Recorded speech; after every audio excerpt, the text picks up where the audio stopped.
We went to Shinju to watch the National Day fireworks.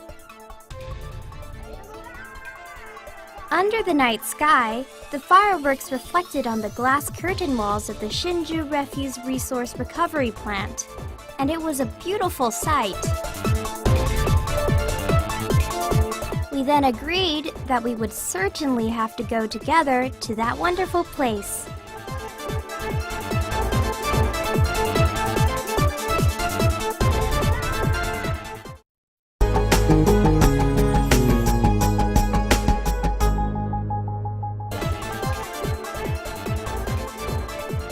We're taking the trip again today, riding an environmentally friendly electric motorcycle. We walk along the coastline for 17 kilometers. Gazing at the aquamarine sea under a blue sky, our mood was expansive. The sea breeze blew and the view and sights kept changing, but everything was dazzlingly beautiful.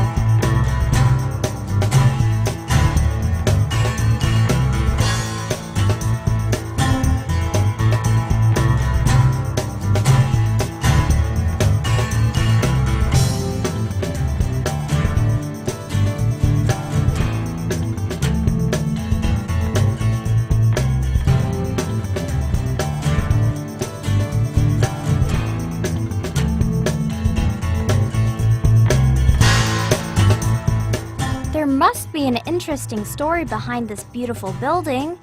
Let's check online right away to find out what it is.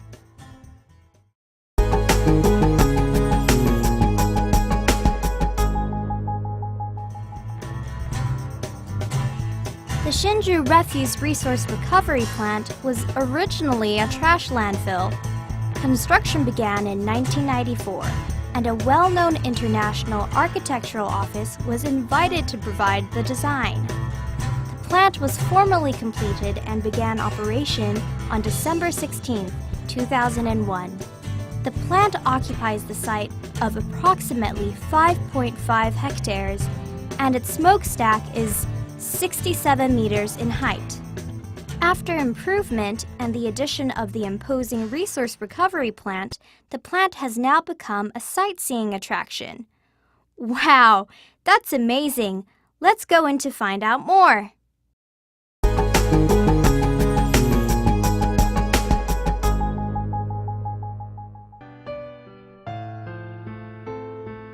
Up to 51.1% of our waste can be recycled and reused. Thus, waste recycling is an important part of waste treatment. Daily waste can be broadly divided into resource waste, kitchen waste, and general waste.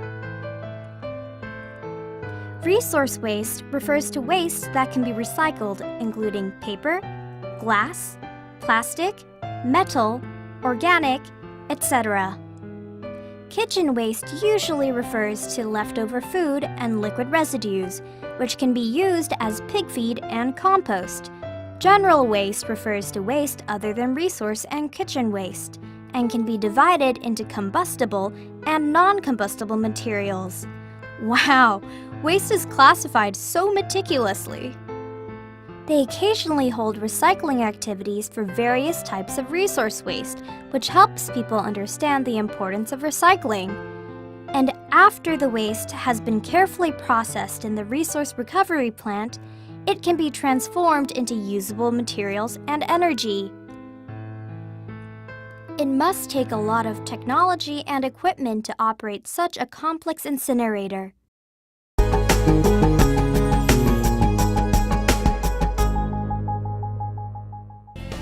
The Shinju Refuse Resource Recovery Plant is currently operated and managed by the Youngfu Company Limited.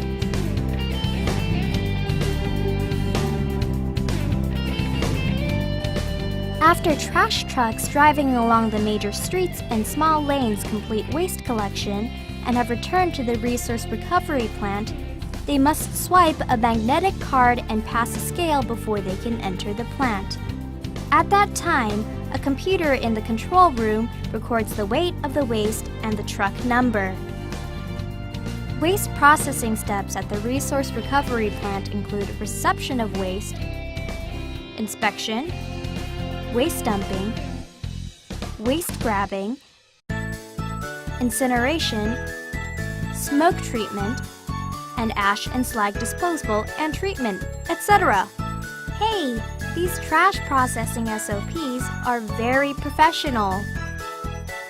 There are 12 dumping openings in the dumping area on the 3rd floor, and the waste storage pit has a capacity of 10,800 cubic meters, which is equivalent to roughly the capacity of 158 40-feet cargo containers, a huge volume.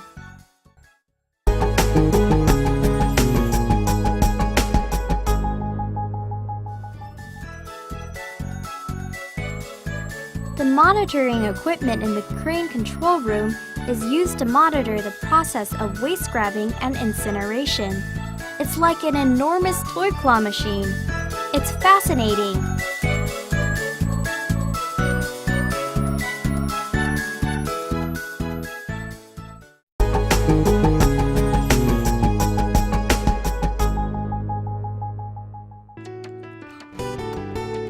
Wow, it looks professional. Here is the central control room, which is responsible for monitoring and testing all the instruments.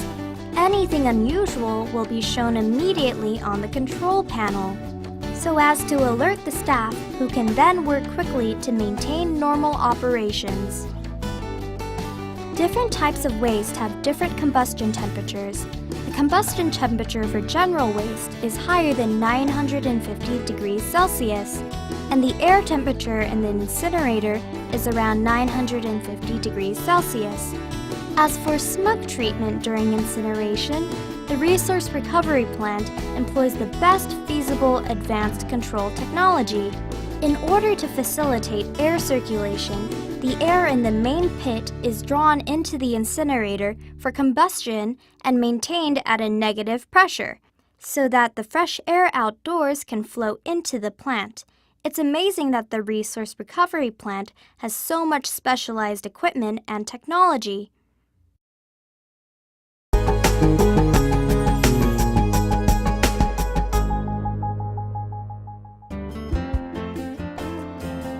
Oh, in the process of incineration, the cyclone dust collector, semi-dry scrubber, and bag dust collector are responsible for filtering and removing harmful substances produced by combustion.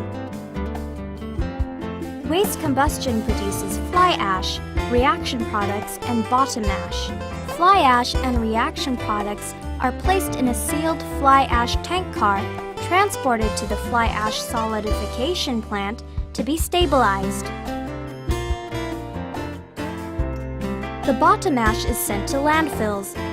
I never expected that processing and treatment is so complex. I'm surprised.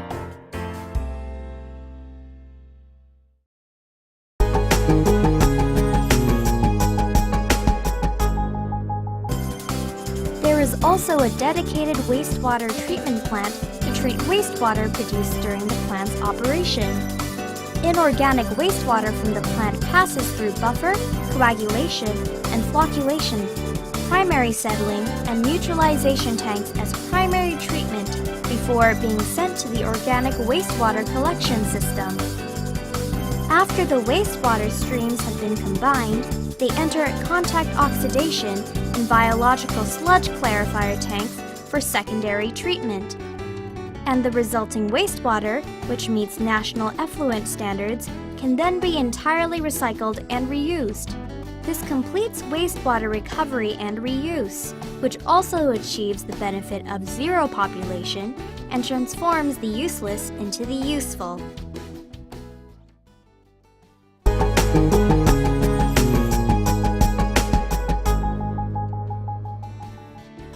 The gas turbine generators mainly provide electricity for the plant, and excess electricity can be sold to Thai Power. Since Youngfu Company Limited started operating in the resource recovery plant, the air conditioning water-cooled chiller in the administration building has been replaced, leading to the improvement of the air conditioning cooling efficiency. Wow! The The plant not only has advanced equipment, but also protects the environment. Let's go inside and take a look around. In order to meet Shinju city government's goal of transforming Shinju into a low-carbon healthy city, large electric bus and motor vehicle charging stations were set up, providing the public with facilities that save more energy. It's so convenient! Now I understand that these sidewalk bricks, grass bricks, and drain covers are produced from recycled resources, so it's possible to reuse waste in these ways. If I didn't see it with my own eyes, it would be hard to imagine.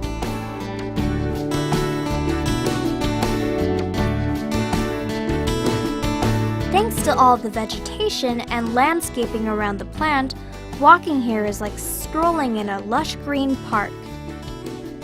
In compliance with the government's energy conservation and carbon emission reduction policy, the Resource Recovery Plant's administrative building has been fully retrofitted with energy-saving lighting, and all the street lights in the plant area have been equipped with LED lights.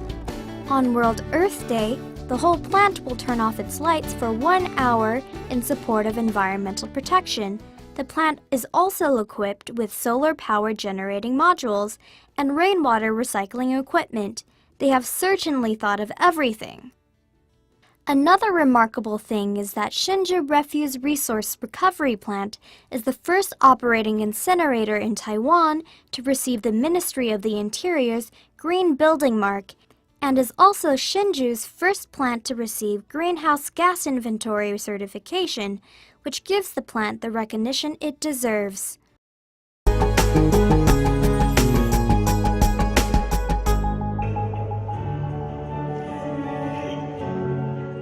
Shinju city government also participates actively in green energy promotion conferences and hopes to make Shinju a healthier city.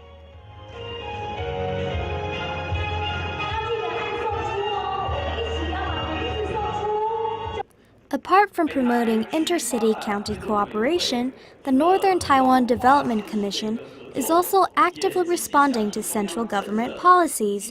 This year, we have responded to President Tsai Ing-wen's policy of green energy technology and innovative industry through our theme of smart green energy.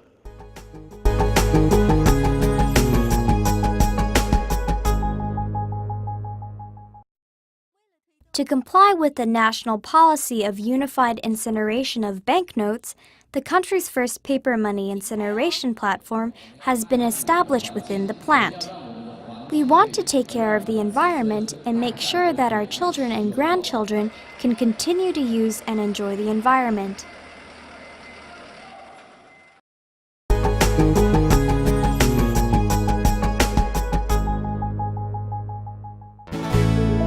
Come on, let's go enjoy the water in the swimming pool.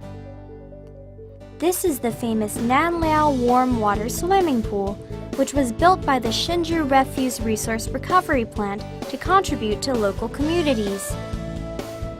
Apart from a standard pool, a spa pool, and a children's pool, there are also sauna and steam room facilities.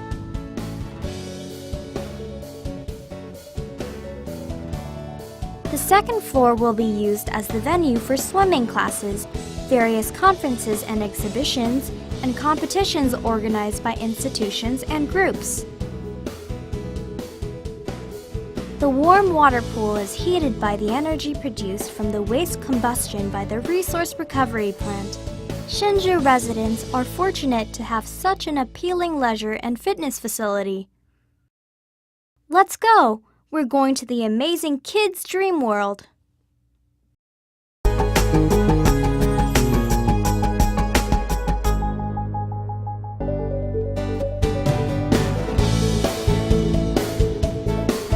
Wow, this is Kids Dream World. In order to promote environmental protection education at the Shinju Refuse Resource Recovery Plant, the Shinju Bureau of Environmental Protection has specially created Kids Dream World, which is extremely popular amongst children. What we are now looking at is the recycling plant's Environmental Protection Education Museum, which features a new interactive theme. This spacious facility focuses on 3 topics of ecology, environmental protection, and clean energy, and contains multifunctional demonstration rooms. Wow! This huge 200-inch screen provides audio-visual effects like that of a cinema and is a big attraction. What is this? This 9 by 9 meter floor covered with kiln-fired tiles displays the main scenic attractions along the 17 kilometers of coastline. It's very unique and beautiful.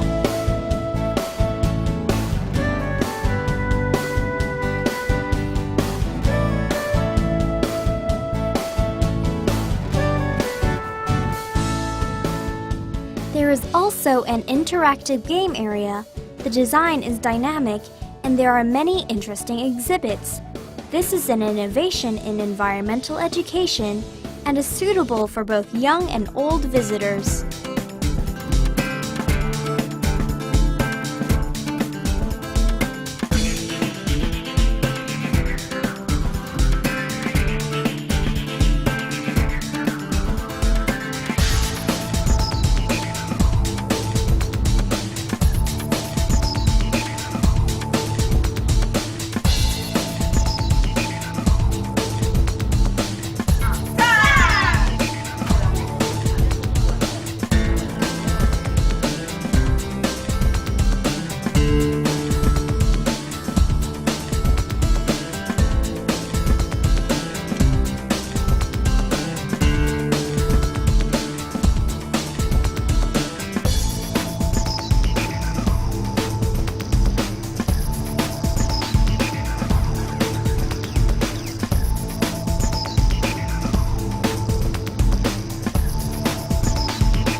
I hear that the Shinju Refuse Resource Recovery Plant also holds many environmental protection activities.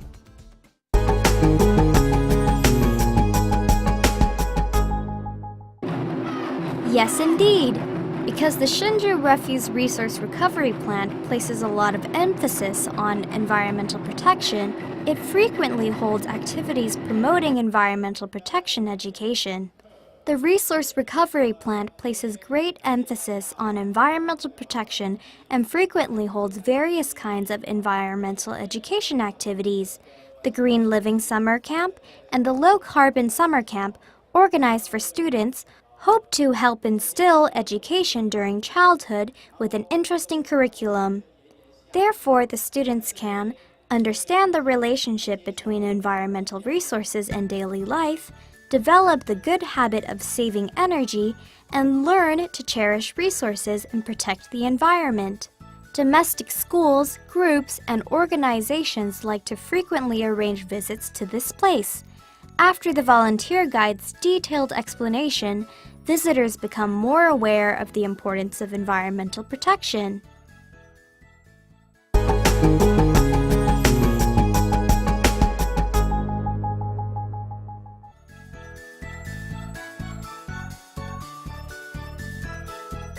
By the way, caring for the disadvantaged is also one of the ongoing key projects of the Resource Recovery Plant, and it hopes to make a contribution through activities or actual home visits.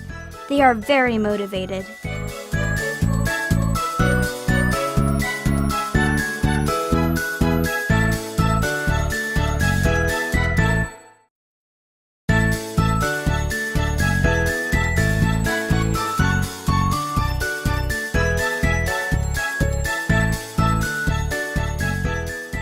The Resource Recovery Plant combines educational and environmental protection functions, has improved the original trash landfill environment, and established fresh new vegetated areas. Visitors have a hard time associating the place with the Refuse Resource Recovery Plant.